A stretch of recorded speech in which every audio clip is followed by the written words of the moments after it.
नमस्कार, KP news के bulletin में आपका स्वागत है। मैं हूं अश्विनी आपके साथ। चलिए शुरू करते हैं आज के खबरों का सिलसिला। उससे पहले एक नजर आज के मुख्य समाचारों पर। महिलाएं आर्थिक रूप से स्वतंत्र बने, सांसद सागर ईश्वर खंडे ने कहा। भाजपा ने स्पीकर यूटी खादर से निलंबन वापस लेने का किया आग्रह। 4% मुस्लिम कोटा के खिलाफ लड़ाई में कर्नाटक भाजपा के साथ नहीं जुड़ेगी जेडीएस। दिल्ली हाईकोर्ट के जज के घर के पास दिखा जला हुआ मलबा, जले हुए नोट बरामद। संबल हिंसा मामले में जामा मस्जिद के सदर जफर अली गिरफ्तार, बढ़ाई गई सुरक्षा।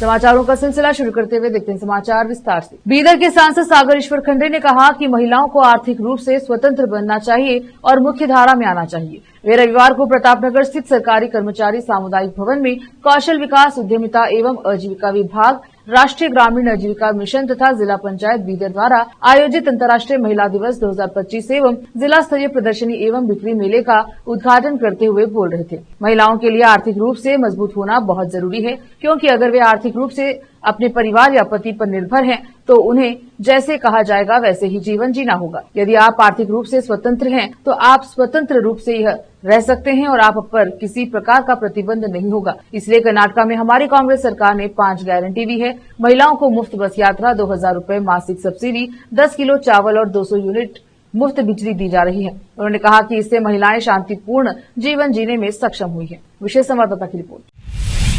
रोकते हैं समाचारों का सिलसिला, लेते हैं छोटा सा ब्रेक। हिंदुस्तान के हर कोने में हम हैं मौजूद। 24 घंटे हालात पर गहरी नजर, खबरों से जुड़े चुपते सवालात और आपको दिखाता है धार्मिक, सामाजिक, राजनीतिक, लोकल और इंटरनेशनल न्यूज की सबसे बेहतर कवरेज, जो आपको रखती है हर पल बाखबर। देश और दुनिया भर की खबर के लिए देखते रहें KP news 24/7। Noor education trust Bidar की ओर से चलाए जाने वाला Noor MEd and BEd college Bidar, recognised by NCTE Delhi and affiliated to Bidar University, Bidar. Admission are open for the academic year 2024-25.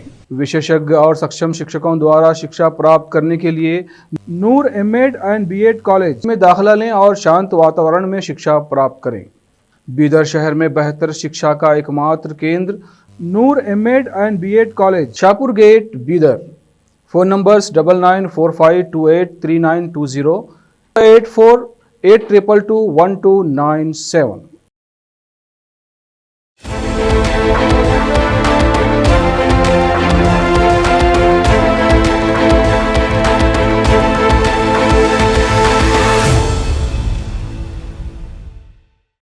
Break के बाद स्वागत है आपका। देखते हैं समाचार देश।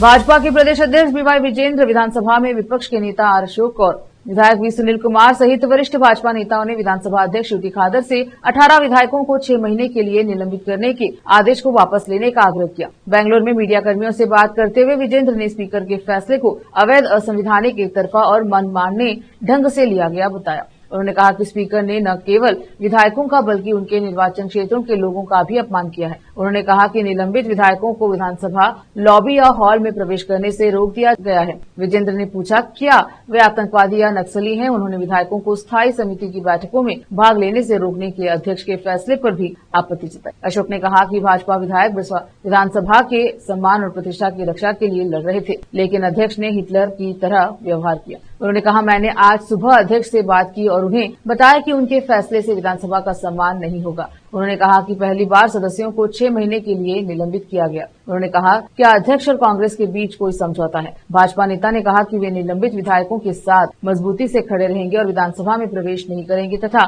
समिति की बैठकों में भाग लेने के बारे में जल्द ही निर्णय लेंगे। उन्होंने कहा, हम 1 या 2 अप्रैल तक अध्यक्ष के निर्णय का इंतजार करेंगे और उसके बाद आगे की कार्यवाही के बारे में निर्णय लेंगे। सरकारी निविदाओं में मुसलमानों के लिए 4% आरक्षण के खिलाफ लड़ाई में जेडीएस अपने गठबंधन सहयोगी भाजपा के साथ हाथ नहीं मिलाएगी। बेंगलुरु में क्षेत्रीय पार्टी की बैठक में इस मुद्दे पर चर्चा की गई। जेडीएस नेताओं ने अपने विधायकों को विरोध प्रदर्शन में शामिल न होने की सलाह दी है और विधानसभा में सदन के नेता सुरेश बाबू को भी सूचित किया गया कि मीडिया द्वारा पूछे जाने पर वे अपना रुख स्पष्ट करें। जेडीएस के सूत्रों ने डीएच से इसकी पुष्टि की है और कहा कि हम पार्टी की विचारधारा और सिद्धांतों से समझौता नहीं करेंगे। हम महंगाई, लोगों तक गारंटी न पहुंचना, कुशासन, भ्रष्टाचार आदि के खिलाफ लड़ाई में भाजपा का समर्थन करेंगे। लेकिन JDS supremo H D Devegowda ने मुसलमानों के लिए 4% आरक्षण प्रदान किया था, इसीलिए हम इस लड़ाई में भाजपा का समर्थन नहीं कर सकते। विपक्ष के नेता आर अशोक ने कहा कि भाजपा जेडीएस से बात करेगी। क्षेत्रीय पार्टी के रुख के बारे में पूछे जाने पर अशोक ने कहा उन्हें विरोध करना चाहिए। उगादी के दौरान उब्बट्टू और भी मीठा होने वाला है। पिछले साल अक्टूबर से लगातार गिर रही तुअर दाल की कीमतें इस सप्ताह ऐतिहासिक निचले स्तर पर पहुंच गई हैं। व्यापारियों का कहना है कि 6 महीने पहले ही की तुलना में थोक बाजार में अच्छी गुणवत्ता वाली दाल की कीमत 57% से 61% ब्रांड के आधार पर गिरावट आई है। चना दाल की कीमत में भी कुछ हद तक गिरावट देखी गई है। पिछले साल जब इन फसलों की बुआई की गई थी तब हुई शानदार बारिश के कारण फसल की पैदावार बहुत अच्छी हुई, ऐसा पेशे से जुड़े लोगों का कहना है। उनका कहना है कि खुदरा विक्रेताओं को बाजार की गतिशीलता के कारण उपभोक्ताओं को इसका लाभ देना होगा। राज्य के सबसे बड़े और सबसे पुराने तुअर दाल डीलरों में एक यशवंतपुर के एपीएमसी बाजार से सूरजदेव ट्रेडर्स के मालिक संजय भसीन ने TNII को बताया कि हम वर्तमान में अच्छी गुणवत्ता वाली तुअर दाल सामान्य ब्रांड के लिए 101 रुपए से लेकर शीर्ष स्तरीय ब्रांड जैसे शिवलिंग के लिए 122 रुपए में बेच रहे हैं। हम उन्हें पहले 175 रुपए से 200 रुपए में बेचते थे। यह 2023 के बाद से सबसे कम कीमत है। दूसरा बड़ा प्लस यह है कि कीमतें वर्तमान में अफ्रीकी देशों जैसे मोजाम्बिक और जिम्बाब्वे या म्यांमार से आयातित दाल के बराबर हैं, जो पहले मांग में थे क्योंकि वे भारत की तुलना में सस्ते थे। उन्होंने कहा कि कर्नाटक में कलबुर्गी और रायचूर, महाराष्ट्र में लातूर, अकोला और शोलापुर, गुजरात में वाजदा और तेलंगाना और आंध्र प्रदेश में तुअर दाल प्रसंस्करण के प्रमुख केंद्र है। उन्होंने कहा अच्छी बारिश के कारण किसानों ने पिछले साल दाल की अधिक बुआई की और अब वे इसका लाभ उठा रहे हैं। देखते हैं समाचारों का सिलसिला, लेते हैं छोटा सा ब्रेक। हिंदुस्तान के हर कोने में हम हैं मौजूद। 24 घंटे हालात पर गहरी नजर,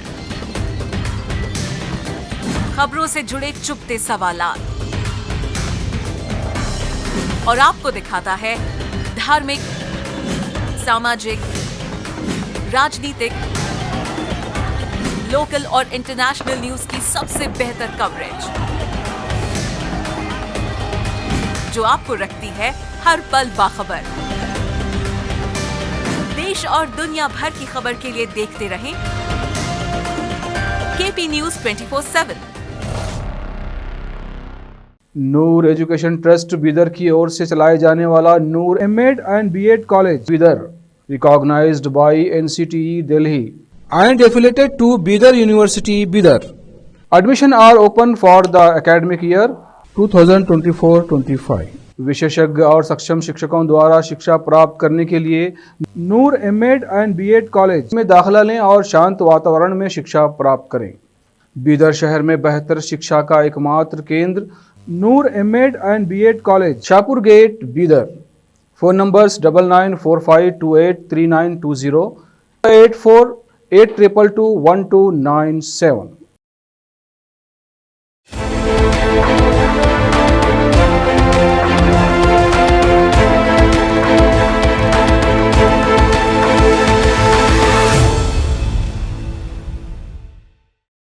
ब्रेक के बाद स्वागत है आपका। देखते हैं समाचार देश के।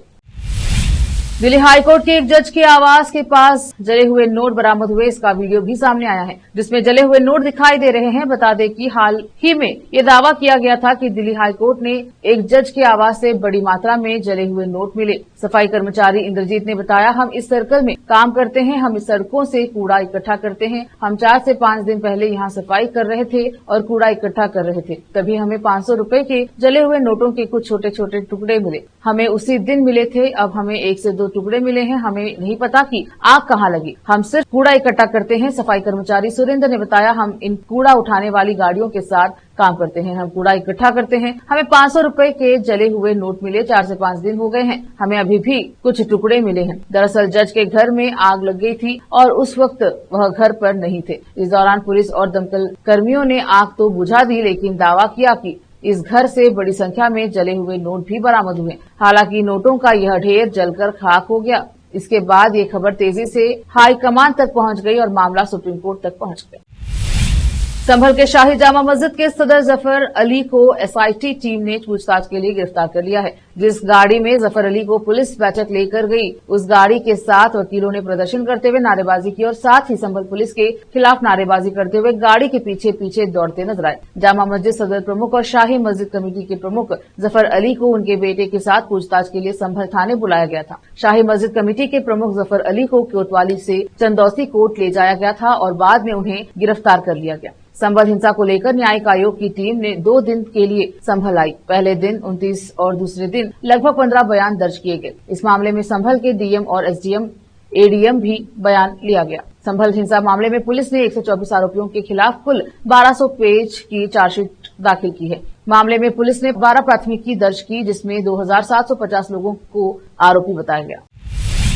नागपुर हिंसा को लेकर महाराष्ट्र के मुख्यमंत्री देवेंद्र फडणवीस ने शनिवार को कहा कि यदि आवश्यक हुआ तो बुलडोजर चलाया जाएगा। उसके जवाब पूछा गया कि क्या नागपुर में हिंसा करने वालों पर उत्तर प्रदेश की शैली में कार्यवाही की जाएगी, तो उन्होंने यह टिप्पणी की। फडणवीस ने संवाददाता सम्मेलन को संबोधित करते हुए कहा कि सरकार नागपुर हिंसा के दौरान क्षतिग्रस्त हुई संपत्तियों की कीमत दंगाइयों से वसूलेगी और भुगतान नहीं करने पर उनकी संपत्तियों को जब्त कर लिया जाएगा। यह पूछे जाने पर कि क्या उत्तर प्रदेश की तर्ज पर नागपुर में भी दंगाइयों के खिलाफ बुलडोजर कार्यवाही की जाएगी, फडणवीस ने कहा, महाराष्ट्र सरकार की काम करने की अपनी शैली है। मुख्यमंत्री ने कहा कि किसी भी अपराधी को बख्शा नहीं जाएगा। उन्होंने कहा कि हिंसा के दौरान पुलिस अधिकारियों पर हमला करने वालों के खिलाफ सख्त कार्यवाही की जाएगी। फडणवीस ने आगे कहा कि इस घटना को खुफिया विफलता नहीं कहा जा सकता, लेकिन खुफिया जानकारी एकत्रीकरण बेहतर हो सकती है। उन्होंने कहा कि पुलिस सतर्क रहेगी, हम किसी भी तरह की अशांति बर्दाश्त नहीं करेंगे।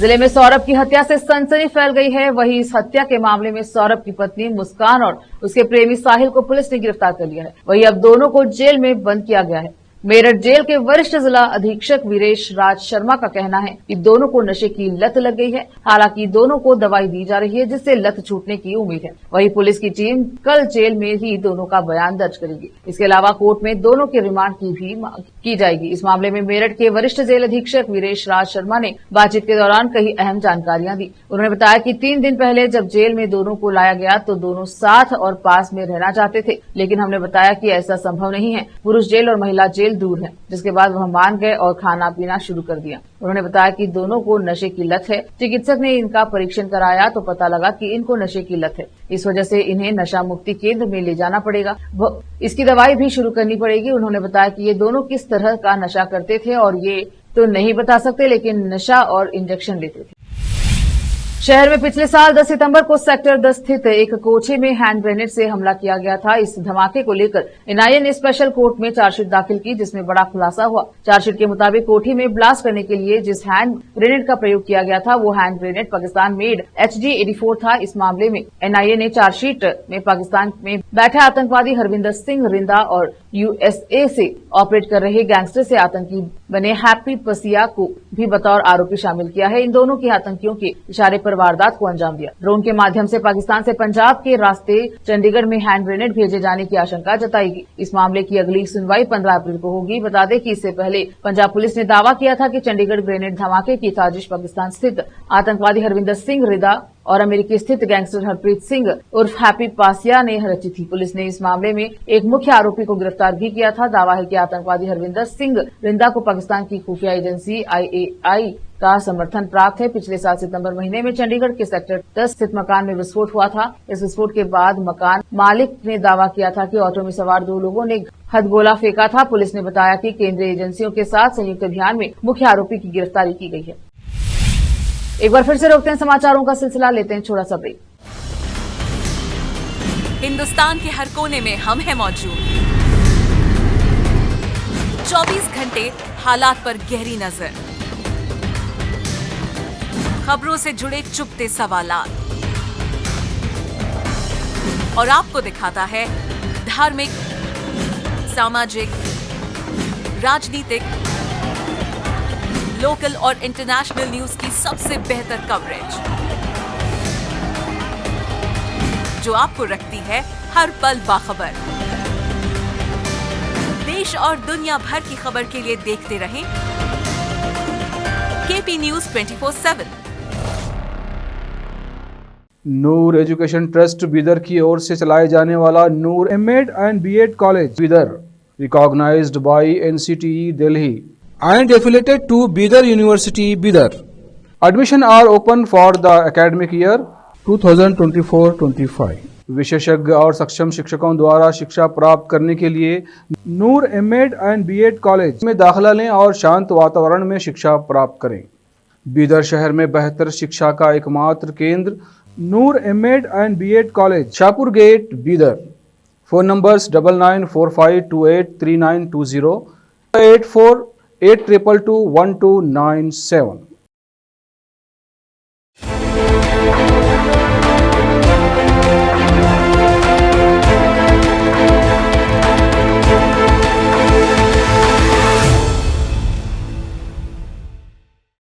ब्रेक के बाद स्वागत है आपका। देखते हैं अंतर्राष्ट्रीय समाचार।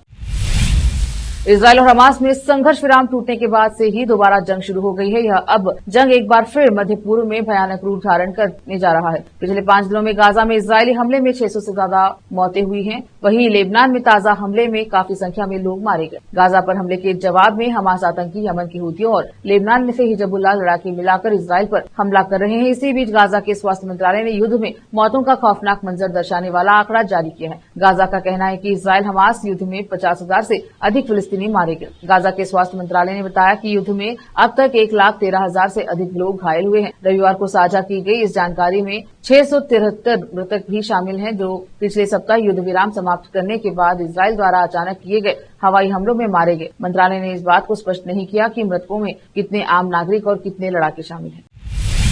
इजराइल के भीषण हवाई हमले में हमास का एक और बड़ा लीडर मारा गया। खम्मा प्रेस में अनुसार गाजा खान यूनिस पर इजराइल के हवाई हमले में हमास के वरिष्ठ राजनीतिक नेता सलाह अल बरदाविल की मौत हो गई है। यह हमला रविवार सुबह 23 मार्च को हुआ है और इसमें उनकी पत्नी की भी मौत हो गई है। यह इजराइल और हमास के बीच चल रहे संघर्ष में एक और वृद्धि दर्शाता है। वहीं एपी ने भी दक्षिणी गाजा पट्टी में रविवार को रात भर हुए इजरायली हमले में हमास के एक बड़े नेता समेत कम से कम 19 फिलिस्तीनियों के मारे जाने की बात कही। एपी के अनुसार यमन में ईरान समर्थित हूती विद्रोहियों ने इजराइल पर एक और मिसाइल दागी, जिससे हवाई हमले के सायरन बजने लगे। इजराइल सेना ने कहा कि मिसाइल के बीच में ही गिराया गया और इससे जान माल का किसी प्रकार का नुकसान होने की जानकारी नहीं है। फिर से एक नजर आज की सुर्खियों पर। स्वतंत्र बने सांसद सागर ईश्वर खंडे ने कहा, भाजपा ने स्पीकर यूटी खादर से निलंबन वापस लेने का किया आग्रह। 4% मुस्लिम कोटा के खिलाफ लड़ाई में कर्नाटक भाजपा के साथ नहीं जुड़ेगी जेडीएस। दिल्ली हाईकोर्ट के जज के घर के पास दिखा जला हुआ मलबा, जले हुए नोट बरामद। संबल हिंसा मामले में जामा मस्जिद के सदर जफर अली गिरफ्तार, बढ़ाई गई सुरक्षा।